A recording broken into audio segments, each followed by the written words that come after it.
from wherever you are joining us. It is our biggest privilege and absolute delight to welcome back to the show for the third time our valued, designated fellow waffler, and nobody else gets that accolade either.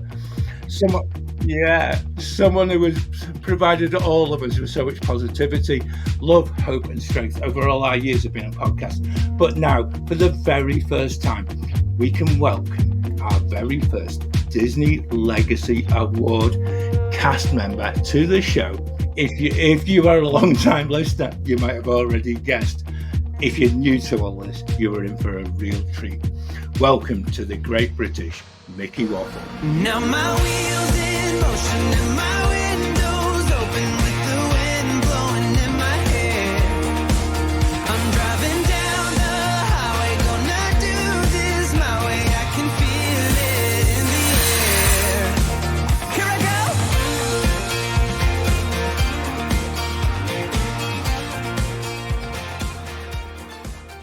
Anyway, the excitement is beyond us. We have got the Walt Disney World Legacy Award winning Katie Whetsell back with us once again, and just a huge thank you and a huge welcome to you for joining us. This has been a long time in getting you back, and actually, I've got to say, you've got your Waffler juices back, and we've missed you.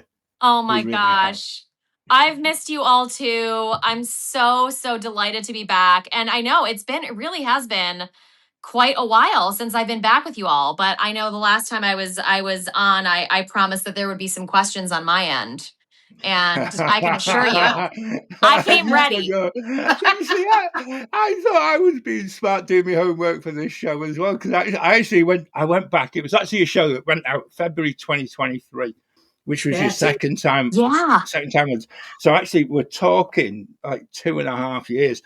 But I must admit, in that time, I've actually seen you twice in person, which actually is a little bit more polite than it was, when we first recorded stuff. It was based on the fact of just sort of the internet and sort of sending emails and things. It's kind of evolved a bit, which is nice. Yeah.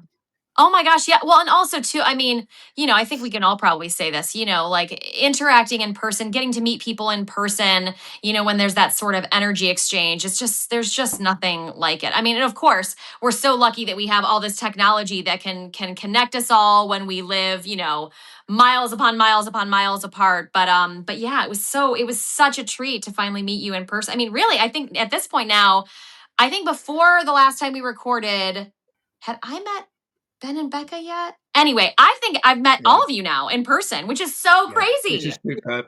It's brilliant. And so it's probably pertinent, actually. I'm going to introduce Claire, because actually Claire's been the quietest in the whole part of this. And I should have started the show with that spoiler alert of just beware. Katie and I think when we met this summer, it was the fact that I think we spent a time where I don't think either of us shut up between us for such a long time. And it was just like, it was the quickest time in the world. Yeah. And actually, that was the bit where you're thinking, oh my word, if somebody had actually been recording us actually talking, it would just have been sort of a complete show, completely all of its own. So, Claire, welcome to your show as well. I feel like I don't need to say anything tonight. This is great. No, it's really good. Although I'm slightly concerned about Katie's questions, and the fact that she's even brought them means it's clearly she's a waffler, because she's come prepared and ready. And she's remembered the last time she was on the show, which I'm really impressed with that, Katie, as well. I just put a little proviso in for anyone who's listening. Ben and Becca were going to join us, and then just about half an hour before recording, I received a message from Ben. Now, Ben then had a message that said, "We've just had a power cut." And it was just like, when you actually brilliant timing. Yeah, actually, I think it's the whole building, they've said. So he's just messaged live again. This is even better. It's minute by minute updates on Ben's power. Yeah. Not Ben's power, the building's power. Building's power. Oh dear. Yeah.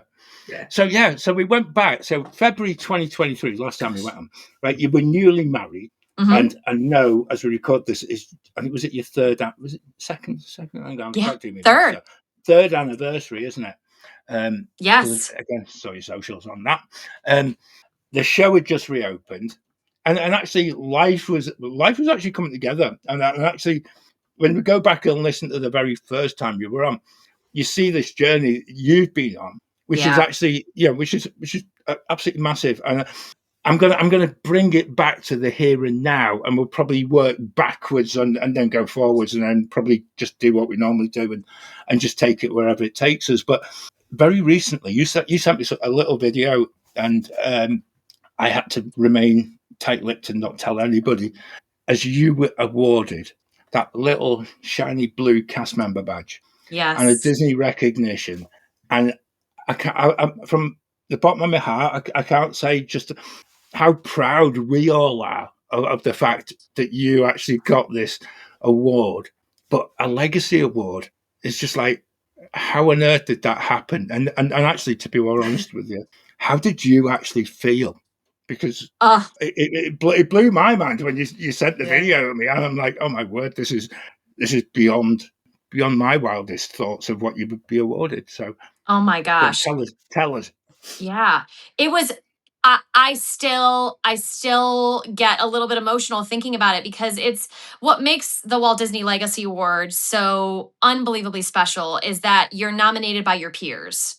And usually it's more than one peer in order to sort of garner the notice of the committee who is part of like the Legacy Award selection committee, which that committee is all made up of former Legacy Award winners to begin with. So you have to be nominated by somebody that you work with, who's very familiar with who you are as a person and as a cast member. And so it's I have to set up the story, because the story is also hilarious and just so me, of course, because my life is a comedy. My life is a comedy, you know.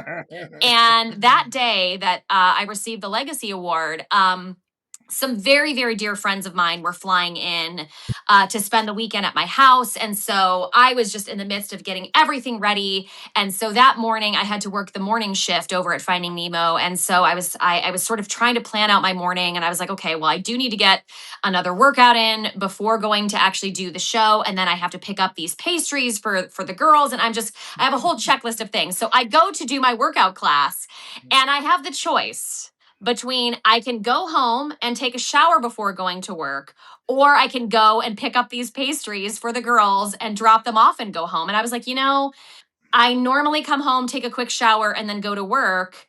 But today of all days, I am going to prioritize the pastries, drop those off at home, and then I'll go to work a little stinky, but not terrible, but I just did a workout class. So I'm going to go to work a little bit stinky, and it'll be fine. I'll do my shows and I'll take a big old shower, and then, my friends will come to town. So of course you can imagine my surprise when I walk into our green room with my, an old tour t-shirt on. I have workout pants on.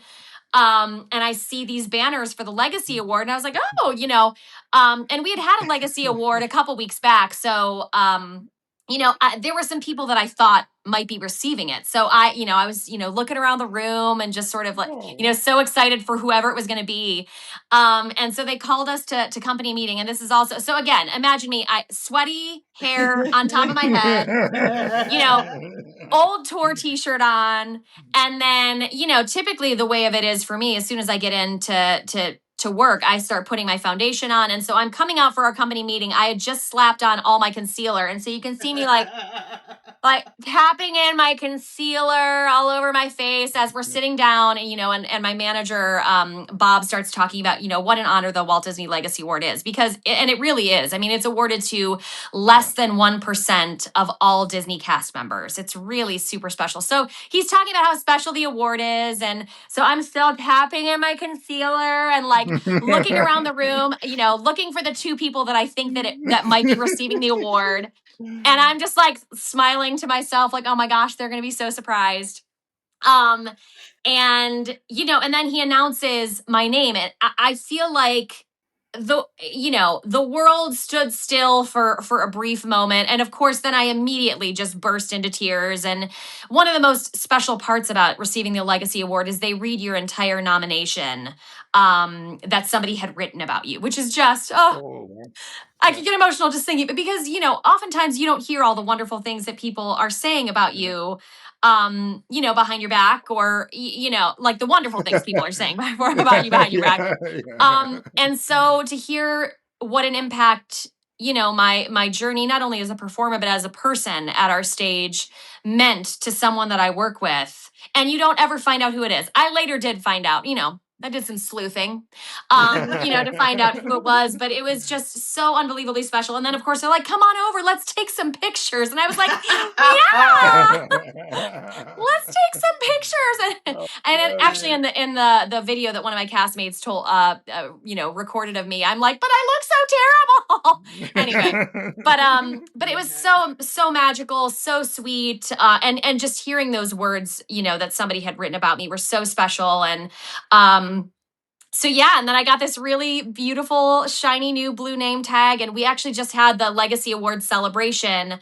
I want to say it was 2.5 or 3 weeks ago now, and I have to tell you, I mean, it was if not the most special night I have ever had working for Disney. I mean, all of the volunteers for the event, were Legacy Award winners themselves. And just to be able to dress up and take my husband Chris with me. And I mean, they really pulled out all the stops to really show what it, how much it matters, how much being an incredible Disney cast member, but like the experience of giving all that we have to give for our guests. Like they really put on a celebration that felt like such more so than I ever could have imagined in terms of expectations of what that celebration would have been like. It was truly just unbelievable. I felt so honored to be there. I've got to say, Katie, though, I was stunned at the when you posted this online, and actually when I looked at, when you look at something and you just think,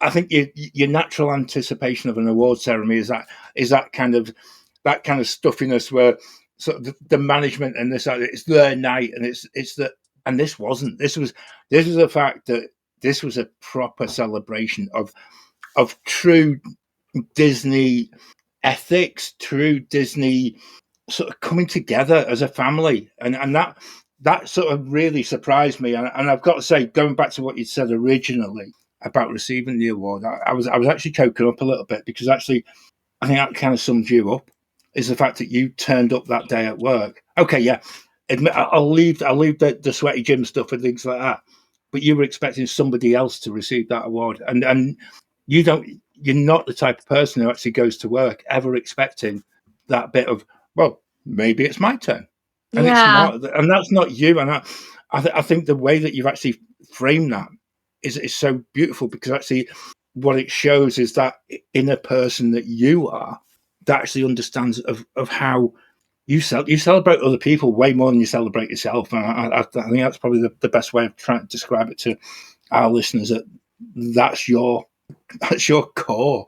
Yeah. And you are looking to celebrate other people. And I think that's such an amazing thing. I'm probably going to overstep the mark a little bit here. And actually, I did my homework, you see, because this is the bit. If I do my homework on you, you do your homework on us. We actually posted something about, and if this does go beyond it, please say, because actually you talked about how you wearing that blue name tag with such pride, but your mum smiling down on you, and actually being the 14-year-old Katie who dreamed of one day working for Disney, and you can't stop grinning at how far you've come. And when I read that, I just thought, and they were your words. This is the best thing, because I write loads of stuff online, and somebody sent me a line I'd written about a trip last year, and talking again about my cancer journey. But when they picked out a line, and I thought, oh my word, that is so profound. So I've started doing it on other people. So you can be my first victim of reading, actually, rather than just skim reading it and then clicking a like button and things like that. It's actually reading it and look at the detail. And I thought, do you know something? That's exactly how your whole journey at Disney has actually panned out. And I know the previous 2 times you've been on, we've spoken quite a bit about your, not just the journey, but actually, good grief, even the past 5 years just doesn't even come into. We're not going to go back and talk about all of that, but I just thought it was beautiful. I really did. Thanks. Yeah, I mean, it's I feel like sometimes, of course, we all have our own thoughts about our own accomplishments or our own journeys. But I feel like to me, it all really, especially my journey with Disney, it all comes back to that one trip when I was 14, my relationship with my mom. Like, it's just my mom was the most important person. It still is, you know what I mean, in some Yeah. ways. And I feel like that, Yeah. I would be lying if I didn't say that part of like who I am as a person is the constantly trying to, make her proud, even, Yeah. even though she's not here anymore. And one of the things I wrote in that post was just talking about how, Part of Your World was the very first song I ever sang for my mom. It's a Yeah. song that has had significance for me in my Disney career. I've been able to, perform that song on Disney Cruise Line. And that night I remember, driving my car on the way to the Polynesian resort, which also I hadn't stayed at the Polynesian since our one family vacation that we took there with my mom. And so that I had said to my husband, that's the place I want to stay that night. Like what an amazing full circle journey to like come back and stay there. But I was saying, I was driving to the Polynesian and sort of talking to my mom and just basically saying, I really hope that you find a way to show up tonight. Like I want to know that you're there and seeing this really incredible, like, the pinnacle of my career happen tonight. And so then, they pulled out all the stops with the guests that they had coming to perform, Patty Murin, who is the original Anna in Frozen on Broadway, and Wow. so she and Michael James Scott came out to do a set for us. But one of the first songs that Patty sang was Part of Your World, and it was just such a moment of, of course, and it's a majorly famous Disney song, but it was just such a in that moment, it just let me know that she was there and just how incredible. Just it was a really connected moment. That's goosebump stuff. That really is. It really was. Yeah. So. It's crazy. I mean, it sounds like such an incredible experience, just not only receiving the awards, but then all of the celebration and all of that stuff that goes with it. Did you ever think it would happen for you? No. I mean, I remember very specifically seeing my first like legacy name tag, because when I first started working for the parks, I didn't even know that was something that existed. And then seeing, one of my fellow castmates have the blue name tag, I was like, oh, how come you have a fancy blue name tag? And then finding out what that was, I just never, I really didn't ever think it would happen for me, I don't know why. I don't necessarily know why, but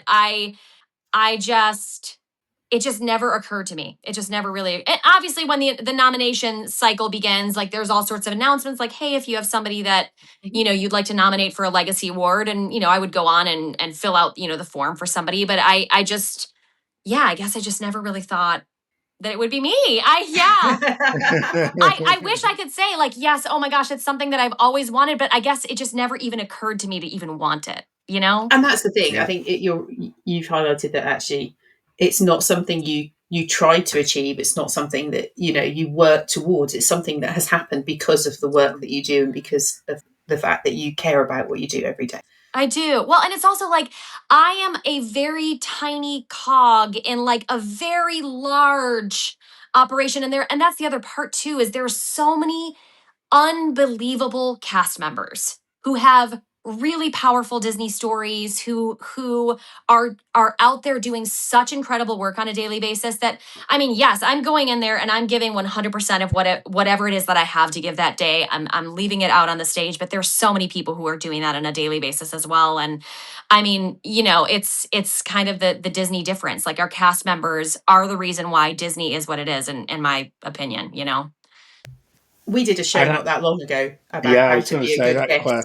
And, point number one, be nice to cast members because they're doing their best. So they are. I mean, they are truly what makes Disney a magical place, for sure. Yeah. Yeah. I think go on, John. All I was going to say is actually, if you listen to this and you actually twist it round the other way and actually put yourself in the position of the cast member, because actually it doesn't matter what role they have. If you actually show the empathy for the person and the actual job that they're doing in providing a service for your enjoyment on a holiday, you get it back in abundance. And I think, Claire, you found that this, in just giving sort of little tiny gifts and things like that. And I think it is such an underrated part of it. And I think, again, I'm going to talk again about you, Katie, is the fact that you don't just have that one role as a performer within Finding Nemo. You actually have that other role for Disney, whereby you're actually on the educational part of it. Yeah. And you have the education campus. And so you're actually influencing sort of two different people. You're entertaining guests as part of your main role, but actually you're actually educating those coming again for the future. And again, this is possibly where the word legacy for you lives on, is the fact that in years to come, young people at the moment who are trying to follow their 14-year-old dream or whatever, you're actually influencing them. And so when they get to that stage, maybe it might be 20 years down the line, it'll be, I remember we had that conversation with cast member. She came from Finding Nemo. Do you remember? You remember that show that they go? Yeah, can't remember her name. And Katie somewhere. And actually, people will actually remember that whole bit, that you're actually providing this on so many different fronts. And I really do. I take my hat off to you, because it's inspiring youngsters. I think in this day and age, I think is so important. It really is. Yes. I mean, the Disney Imagination Campus is one of my favorite things I have ever done or will continue to do, because to work with, I mean, we work with kids from super tiny to all the way up to high school kids, and to see that sort of unbridled passion for storytelling, for theater, to be able to nurture, hopefully, be a small part of nurturing those skills in young people, or be somebody who can, help them believe that it is all possible, and that you can have a successful career. And a successful career means lots of different things. It doesn't necessarily mean, that you're living in New York. It can mean you're living in Orlando and performing for thousands of people a day. I mean, there's so much incredible opportunity to be a storyteller, and so many ways to nurture young, sort of talented kids who are really interested. And it's one of my favorite things about my job, is being able to, hopefully nurture the next group of theater makers, which, yeah, what a gift. Yeah, but it's so nice though. I actually think that I think as well, I think that bit about, again, going back to turning up for work and not expecting it to be you, but then also the fact that you are actually inspiring other people, and that bit is it's twofold, because actually not just within the education part of it, but actually on stage, and when people actually see you and your colleagues on stage, and I again, I'm very keen, Katie and I sort of, our political conversations kind of align, and I don't want to go down that route, and I know it's probably not part of our podcast. However, when you do look at some of the things that you post, you actually realize, in fact, I'll go back to the US elections, and I shared a conversation with you. Yeah. And your reply is just like, on behalf of every American, I can only apologize. And I just thought, yep, that's exactly where we were at. But you are inspiring people, and in this country at this moment, the arts and music and theatre are defunded to such an extent that it is so difficult to find. And again, Claire, I'll come back to you, because our junior Waffler Morg is very much into the theatre. I've got a son who's a musician, and actually it's something that's just pushed aside. And actually, if we either country got behind the arts and actually funded them and actually appreciated them, because actually we all love live theatre and we all love music. Yeah. But nobody seems to be able to come and support that. And that's where you guys as part of the show, and you're probably not aware of it because you're probably just thinking, I'm just going to work. But when you have people walking in through those doors, you are inspiring them. And that's the bit that I really do feel that, you probably don't even think about it, but that's the impact it has. We live in this virtual world. We live by technology. Every meeting that I do, it feels like is online. The fact that we can talk to each other 4,500 miles away is amazing. Yes. But there is something that cannot be replicated that way when you're talking about live theatre, live music, that experience. It just doesn't exist in the virtual world. So the fact that is part of the things that you are supporting is incredible. Yeah, I'm such a believer in the arts as a form. I feel like it's the most gentle way of helping people see things from a different perspective.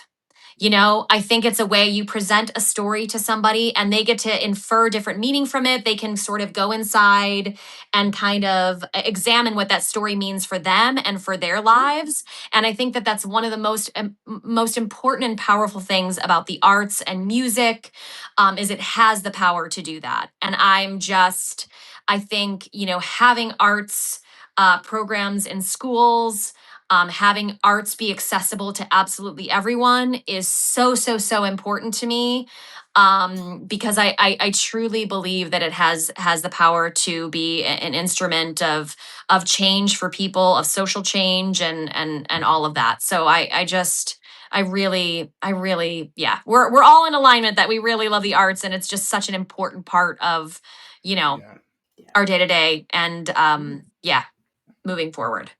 So I want to change the topic slightly. Yeah. And something that you mentioned while you were talking about your Legacy Award and the blue badge. So I have to admit that probably until about 3 years ago, I never understood what the blue badge was. I was one of those people, I got a blue badge. It's like the little pins that go on the badges when you've had a certain amount of service with the company. And I just think it's amazing. As a Legacy cast member, how would you feel if someone asked you about your blue badge? Would you be happy to talk about it? Because I kind of feel like now I want to go and ask anyone who's got a blue badge. I want to ask them why they got it. Oh my gosh, yeah. I would love to talk about. I mean, the keywords that they talk about are, the words dream, create, and inspire, which were, these huge sort of pillars of the legacy of Walt Disney. An incredible dreamer, inspired so many people, created so many powerful things. And so that's part of what the Legacy Award is how does this cast member uphold those values of dream, create, inspire, and how does that show up in their work? And which is another reason why it does make me emotional sometimes to talk about it, is because, someone that I worked with really felt that way about me. And so, yeah, I mean, if ever anybody came up to me and wanted to talk to me, I mean, it's funny because obviously I wear a costume on stage, so I don't really get to wear that'd be hilarious if I was like, I'm going to wear my blue badge on stage as Dory. But I do get to wear it when I teach. And so that's a really fun thing to get to do. And if a kid, any of the students ever want to ask me about it, I would be thrilled to talk about it. It also occurred to me that I should have just brought it. Should I go get it? Do you want to see it? And anyway, so this just to put a little capstone on this. So this is that's amazing. That is the most beautiful thing. Isn't it? Yeah. Do you get one that you can frame?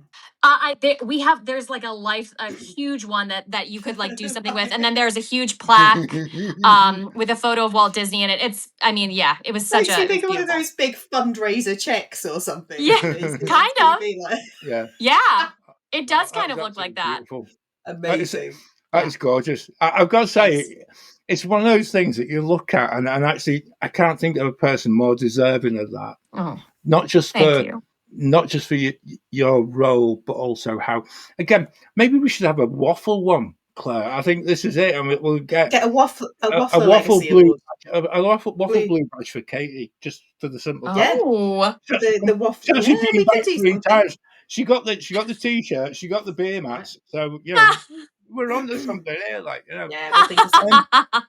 I'm going to move on quickly because I know we've spoken about your Legacy Award, and actually your celebration of it on social media was actually just something to actually behold. And when you were on the show the last time, you actually said you were going to have a year off social media. Now, when somebody says that, they usually have a few weeks, and then suddenly they kind of, oh, okay, I'll just post this. And actually, you spent an exact year off social media, and you're very sort of cautious with you're very much Instagram driven, a little bit on Facebook, but Instagram is your place, and you were off for a year. Yeah, actually, a little longer than a year. As someone who actually took probably decades of my life not using social media, and actually this summer was actually the first time I actually, many people have remarked on the fact I actually had a reel on Instagram every day for my holiday, and I'm like, good grief, that soon finished the minute we landed back in the UK. I hasten to add. But how did that actually impact you? Because actually, I know we've had this conversation personally, but I actually felt that this is a really, really pertinent one to share with people, just from a footing, the fact that if you're not on social media, your life doesn't end. Yes. In fact, in a lot of ways, your life gets a lot better, to be honest. Yeah. I mean, I think I've even spoken about this before. I very much have kind of a love-hate relationship with social media in general. I love it as a tool to connect people to each other, to connect me with friends that I don't often get to see on a daily basis, or see what they're up to. But I think social media also gives you this sort of false sense of relationship with other people, because if I'm just seeing what you're up to on Instagram or Facebook, it can seem like, oh, I don't need to reach out to that person necessarily. Like, I know what they're up to, and that's so great. Or I'll send a little, like, thumbs up, or I'll like something, or I'll comment on something. But that's not necessarily always, it can be a great way to maintain some relationship, but also that's not the full meat of what being in relationship or being in community with people really kind of looks like. And so I the whole reason why I decided to take a year off of social media was for lots of reasons. I mean, not the least of which is, I have a little bit of anxiety for sure. And I was wondering, I wonder if me not being on social media, if that would affect my anxiety at all. And then also I just wanted to see how it would change my day-to-day life. Would I be more productive? What sort of place does social media have in my life, in my relationships?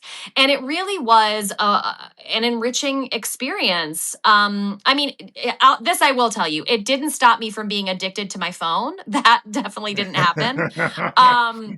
I was still checking my email, like a crazy person. I feel like I really got into YouTube at that time, which still is sort of a social media-esque platform, but not as like scrolly, like you sort of go on YouTube, search for something, watch it.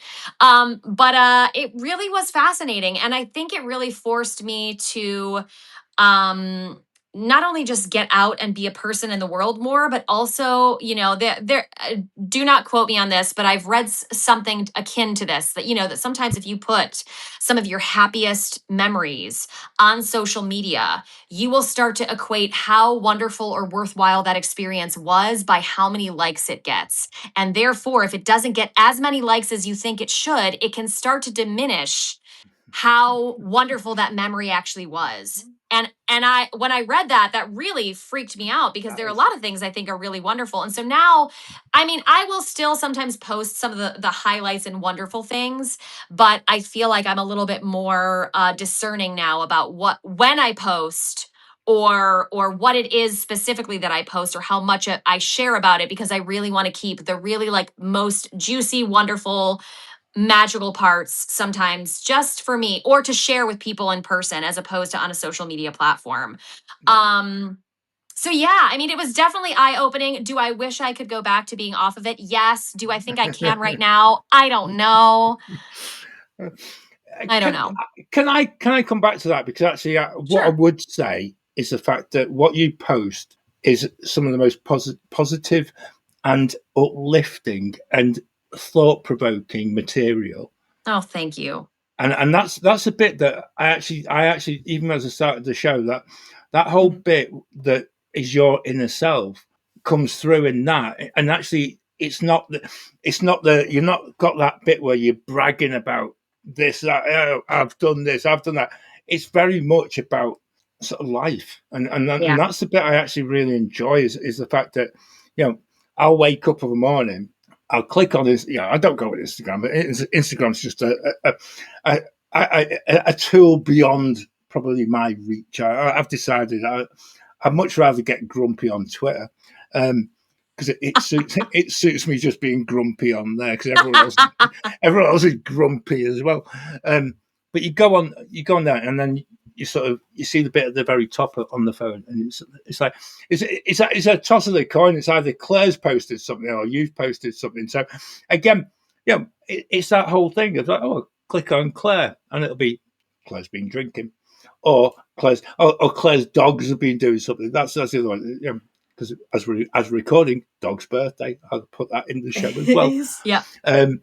But also, you come on, and you've got this ability to just sort of post stuff that just starts the day in the UK, and you're just like, yep, if I can get to 5 o'clock in my job and I follow your positive, uplifting spirit, today will be a good day. And that's what I love. I feed off that, and and that's, again, that's why I asked the question about social media. And I think a lot of people who listen to this, I've got kids.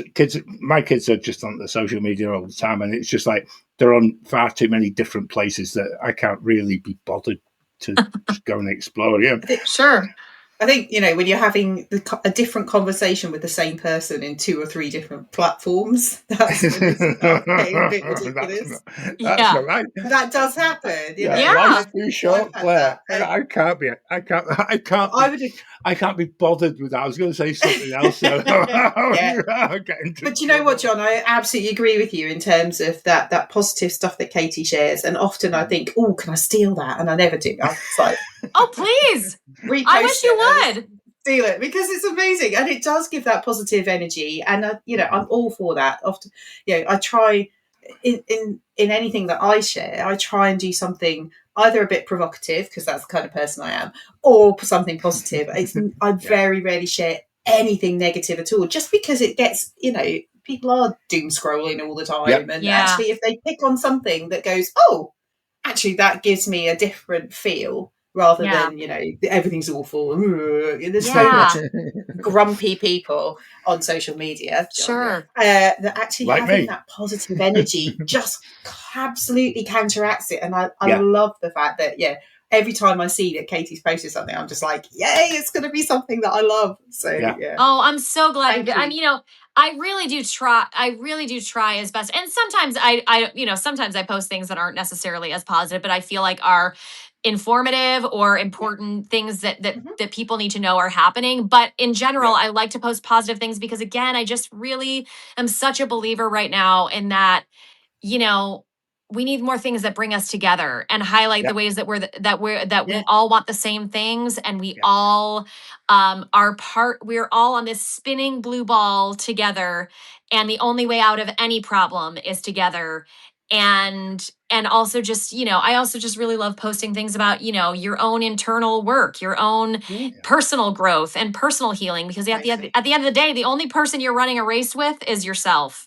And so, I really try to just remind, and a lot of things, the things that I'm posting are things that it's like, these are things I need to keep in mind, So, but it is so, and that is exactly the thing, and everybody's got it within them. And we all need to just be reminded about being positive, and about actually, the whole world is just, I'm going to move on. I'm going to move on because I could actually go down the political route. I don't want to, but your political posts that you don't think are political, I actually pick up the little political nod that you're trying to make, and I quite like that, because actually I think it's rather clever. I'm just going to make a little note of the fact that your Insta bio, right?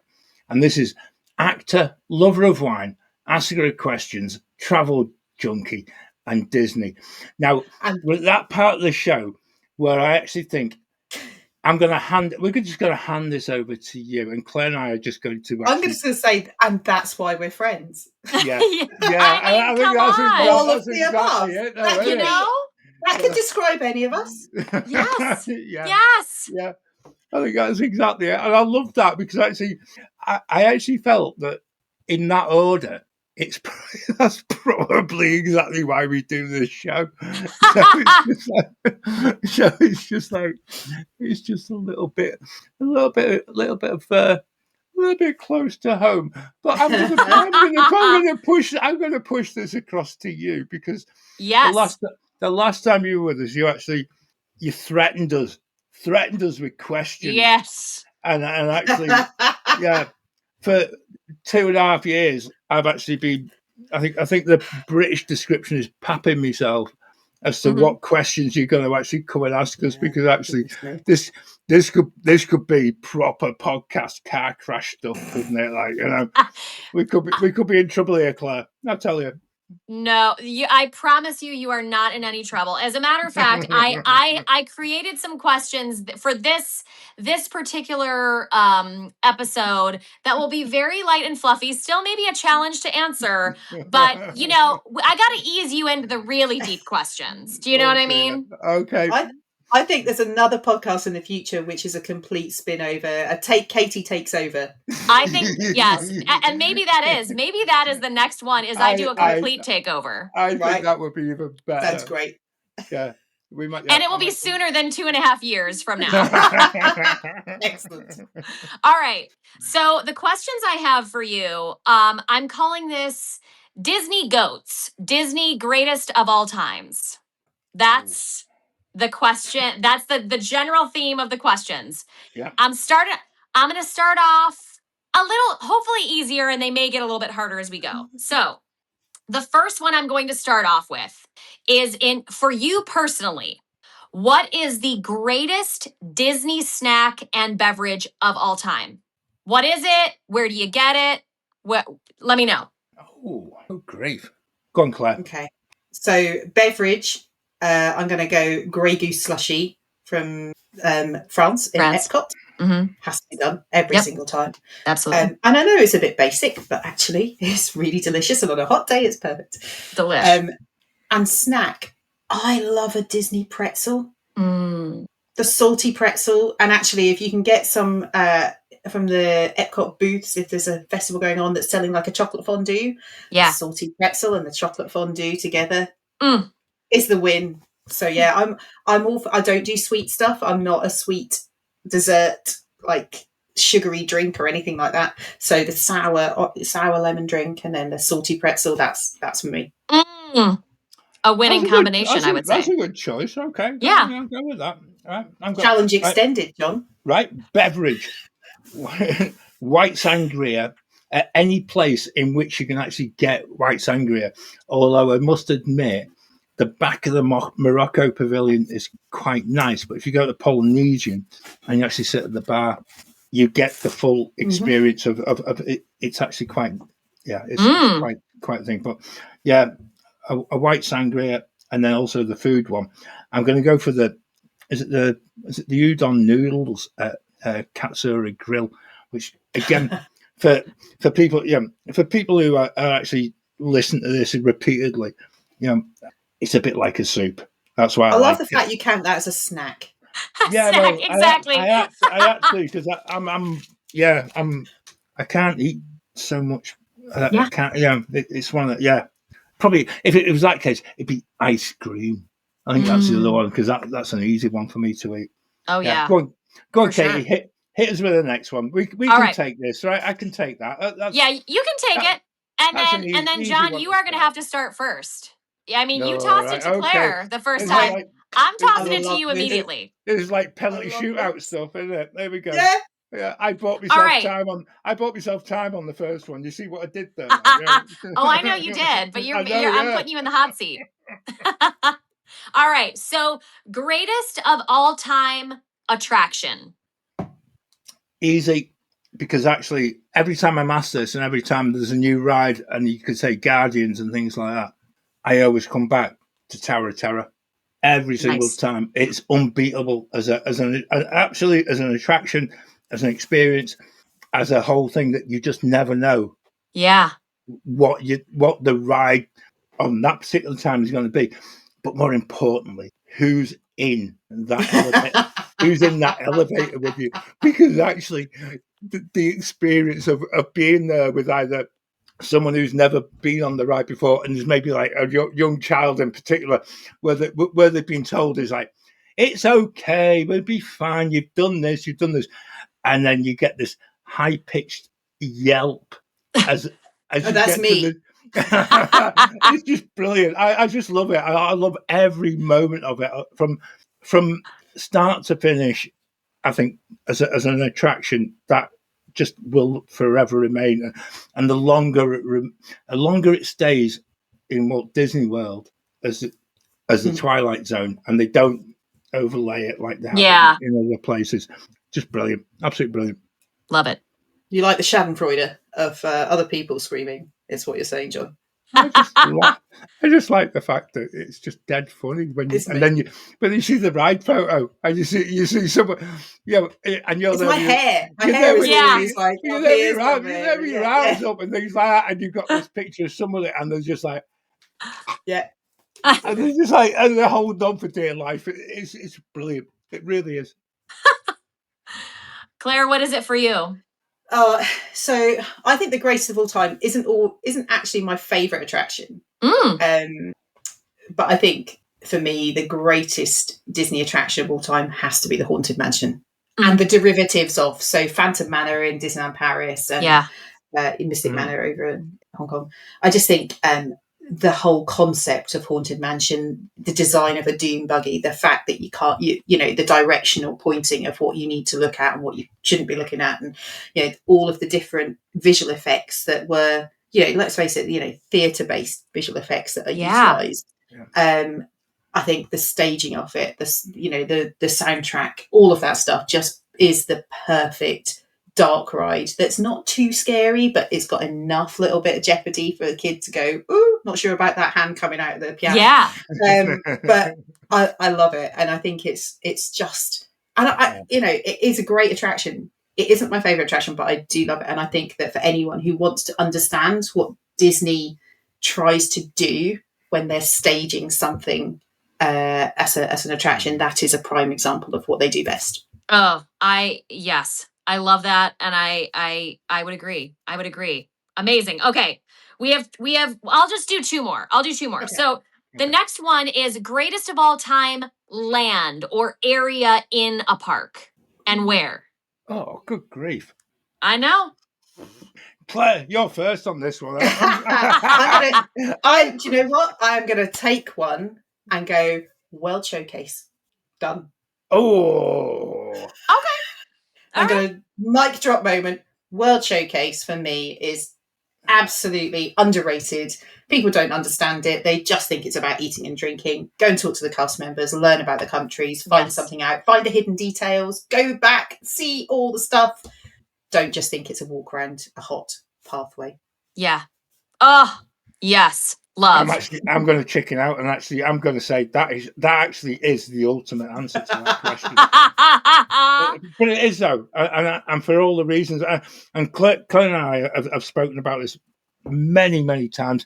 When we started this whole podcast off, we had Sammy with us, who had never and actually Ben and Becca more recently. But had never been into some of these pavilions around World Showcase, and actually. It is that true Disney magic that you really, if you don't have that ability to just sort of take your time and then just go and explore, you're going to miss so much. And again, I might throw that back at you just in a couple of minutes. But yeah, I think that's the only answer that you can ever give for that. Is it actually is World Showcase? Yeah, I love it. I mean, and for all the reasons that you all mentioned. All right, last one. Yeah. Greatest Disney park of all time. We're talking like you could either go, we're going location, like Disneyland, Walt Disney World, Disneyland Paris, Tokyo Disney Resort. What are we talking? Greatest of all time. that you've been to that you personally love? Have you been on our editorial meetings recently? Because actually, I think in a few shows' time, we're going to be speaking with somebody who's been to every Disney park in a This year. year. In a year? In a year. It was his 50th birthday, and he did all 6 parts in a year. And actually, that is, I actually feel that's again, that is why you are a waffler, and it's why you actually have that designated fellow waffler badge that's going to sit alongside that Disney Legacy one. Yeah, Katie Whetsell, yeah, Disney Legacy badge and fellow waffler. Because you just know, you never knew. Give me a Sharpie, I'll write it on. You don't, yeah. I was like, Germany, we could do. Oh, we're not the something. We could do that, Claire. That's it. Katie, if you get something through the post, it's like a Disney pin badge. And it has, you'll know what it is. Bad right. You'll know who it come from. I will love it. I will treasure it. Yeah, I'm gonna shortcut your answer to that, because actually I've got to say it has to Magic Kingdom in Orlando for me personally. I would say Epcot, but there's something about it. It doesn't matter. It's not. It's actually it's in a way. And again, I'm kind of plugging. I don't like plugging stuff. If anyone's watched, when I walked into Magic Kingdom, I've been away for 5 years. Last year, I didn't realise, because I recorded it and I just thought, oh, do something. That was, I'm commentating and this, that, and the other. There's a look in my own eye where when I watched it back properly, and everything about my demeanour changed, and it just like it was just a moment in which your life just sort of everything made sense, and you just felt just that inner calmness and that inner I'm back. Yeah. And I'll never forget it. It's really weird. I can't describe it. And even at the time, I actually felt it was the most rubbish bit of video I'd ever taken. And I thought I'd ruined my first walk back into Magic Kingdom, because I want to record this, and the family with us, and you walk in. Yeah. And I spin it round. Yeah, and I'm looking at her face, and at that moment, that is probably why I keep coming back to Orlando. It's magical. Something happens. I can't. It's really weird, because for years over my shoulder, I've always had my sort of Lego Disney minifigures, and I just thought, I'm going to change. I'm going to change it up for this show.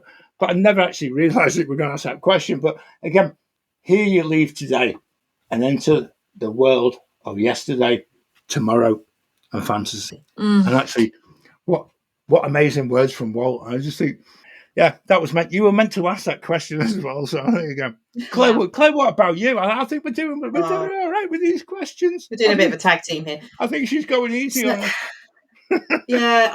It's weird. It's a weird one, and I have a bit of I wrestle with myself on this, because I feel like I should say Magic Kingdom. I should say Disneyland. I've been to Disneyland Park, but it was in the 90s and before California Adventures had been even thought of.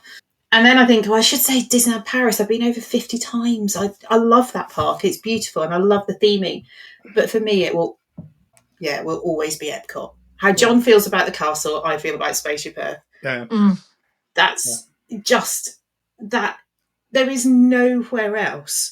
Now, I don't think Epcot would ever be created. There is nowhere else that has that uniqueness of edutainment, that ability to fuse information sharing in a really tangible way, with fun and excitement and magic and discovery and all of that, adventure, all of that stuff together. Yeah. And then you throw in 11 countries around the world with people who work there, who want to tell you about how they live and all of the cultural uniqueness that you don't experience. And particularly, in continental US, you are further away than we are from a number of those places. So, yes, we go to France, Germany, whatever.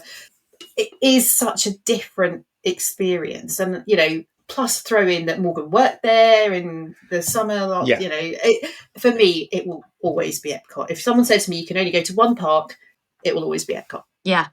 Yeah. Yeah, I mean, I feel like it's funny, even for me over the years, how that answer has changed. Of course, when I was a kid, it would easily have been, oh my gosh, Magic Kingdom. And now, Yeah. especially as an adult, I mean, the park that I end up going to the most is Epcot for a lot of those same reasons. I mean, I think that idea of edutainment is so unbelievable, and exactly what you're saying, like getting to interact with seeing different countries, interacting with the people there, learning about their customs. I just think it's so, especially during the holidays too, which the holidays are coming up around the corner. The holidays around the world at Epcot, so like just so amazing, and wonderful.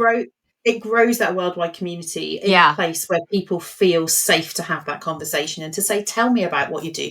Tell me about that. Why do you do that? Tell me, what is this thing? Yeah. And so often in our lives, we feel anxious about asking questions because it might be seen as rude or not suitable. And actually, that is the environment where go and have the conversation and find out and be interested and curious. Yes. And it's all completely encouraged, and there's so much to find out. For me, it's never like the food and drink is one thing, but it's never about the food and drink. It's about that adventure and discovery and the ability to learn while I'm there having fun. Yes. I love it. Oh my gosh. I have said often recently, like, when you're a kid, you're taught this idea of don't talk to strangers. And I do believe that is a good credo for children. But as adults, we should absolutely be unlearning that. I think it's a good idea to talk to people who you have never met before, to have more conversations with each other. Maybe that's something we should be doing, is talking to strangers more. Yeah. I've got to laugh because I know Claire hates it when I do this. and shows. I cringe. Yeah, I know you do. And actually, you watch me literally recoil when you just go up to people and start talking at them. Sorry. But they talk to me. It's just like it's one of them things that I don't know. It might be just that bit that you have that ability to talk to anyone, but I don't know. It's just like, and I know you hate it, Claire. And I'm socially quite introverted. I know you are, and I know it takes you out. I'm quite happy. Yeah, I'm actually more comfortable in that environment talking to people I don't know, especially if I'm there on my own. Yeah. It's but it's one of those things. It makes it okay, and it makes it a positive experience to have that discussion. Yeah. Yes. I'll talk to anyone. It's just like, and then usually I'll give them beer mats from the Great British Meeting. It does. Katie, have you got any more questions? Because if you don't, or if you do, you're going to come back again and you're going to ask us all. And this was round one. This is just the test bed. Yeah. Yeah, this was just the tepid. This was like the easy sort of. Yeah. We could get a 3-hour show out or something. It could be just like a classic sort of, Katie takes over. I definitely think so. I'm going to twist this around a little bit just to finish off, because actually it's actually the perfect interlude to this, because actually you've got your own European tour coming up. So you had your honeymoon in Cambodia, and again, I'm going back to that bio that you have on Insta as well about sort of travel, just wanting to see the bigger world, and this is again, I come back to Claire and I of what we try and get our own kids to into this whole mindset, the fact there's a big world out there. Yeah, so for your honeymoon, you were in Cambodia. You've got a trip coming up imminently. Where you're coming to Europe, and I don't know when you were suggesting where to go, I was probably a little bit rude in a way, because I turned around and said, don't come to England, because actually if you're going to come and see Christmas markets, you come in the wrong place, because we just take what Europeans do, we try to make money, make money out of it, and it's actually it's not good at all. But you've actually got a real good plan. Yes. I'm so excited. So we are headed to the first stop on our sort of holiday is Budapest, Hungary. And then we're going to go to Vienna, Austria. And then from there, we do a stopover in Zurich, Switzerland on our way to Zermatt, Switzerland.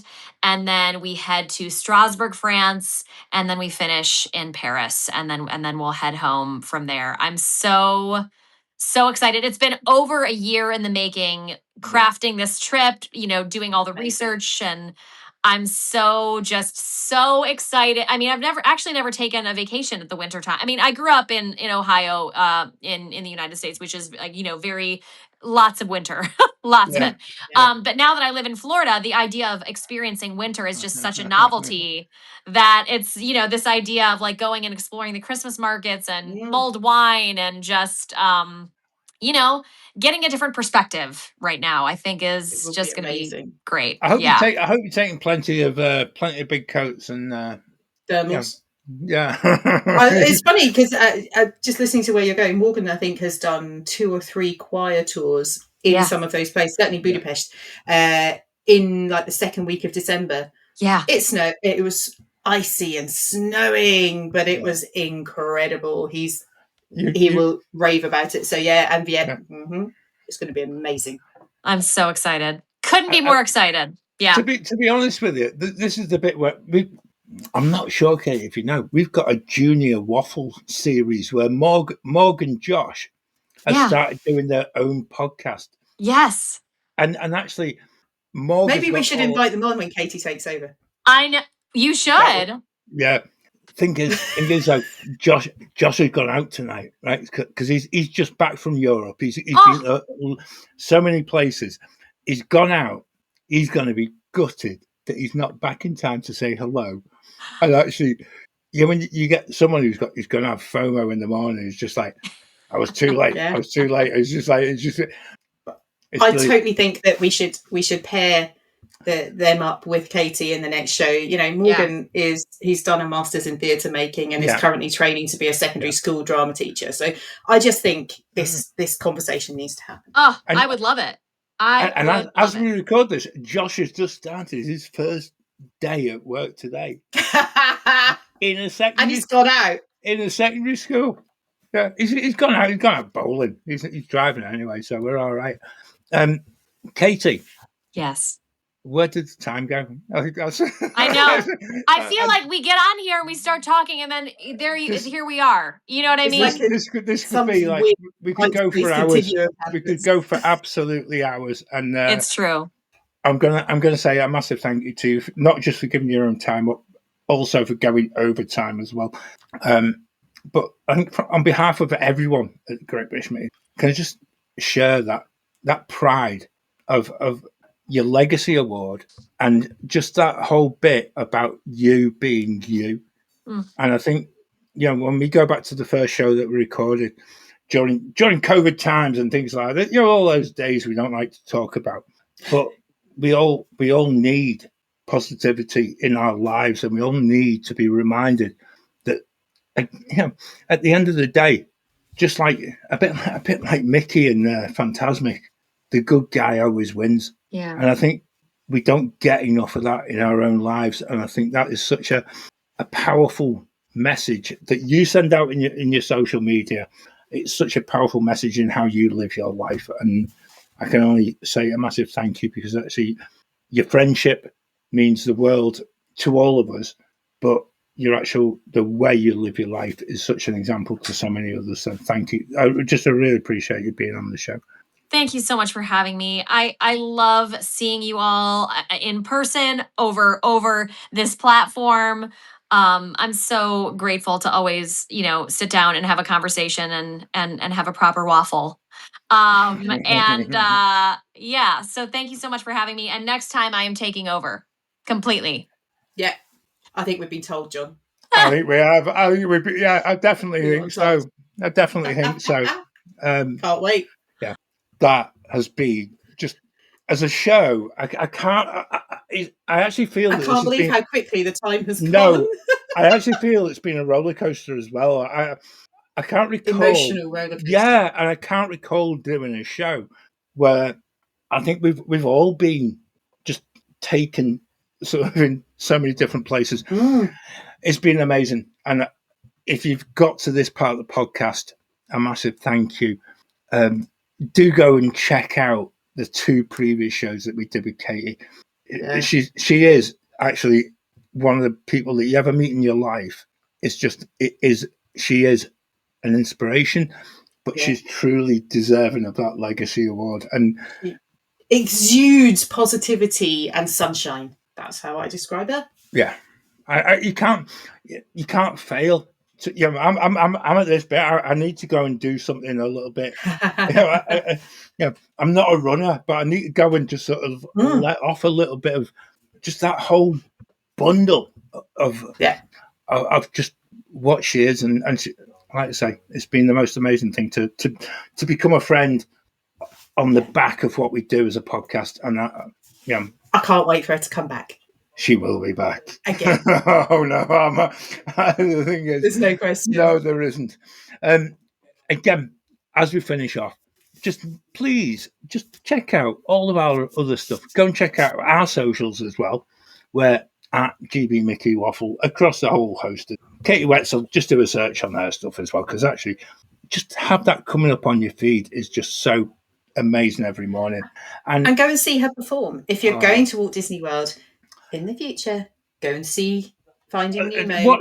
But the thing is, though, Claire, we don't talk about the fact she plays Dory. Yeah, so go and see her. But the thing is, though, when you go there and when they're in costume, what's really funny and is because of the way the costume is, you actually don't know if it's Katie or not on occasions as well, because they all have a very similar frame and things like that. Sometimes you do know, but sometimes you don't. And actually, I actually quite enjoy that, because actually that's when someone is completely in character. She is the most amazing person to actually see in that Dory role. And I don't really want this show to finish. And we have to. I know we do. It's late. It is. We've talked a lot. And Ben and Becca's power never came back on in the whole course of the show as well, which were. But it's been fun, John. We've had so much fun tonight with Katie. Yeah. And all it's done is set it up for the next show. It's like a teaser for Katie Takes Over. So, this happens every time she's on. We're like, and next time. It will never end. So, I have had so much fun talking to her and you tonight. So, it's been fantastic. Until the next time, we'll see you soon. We'll see you real soon. Now my wheels in motion and my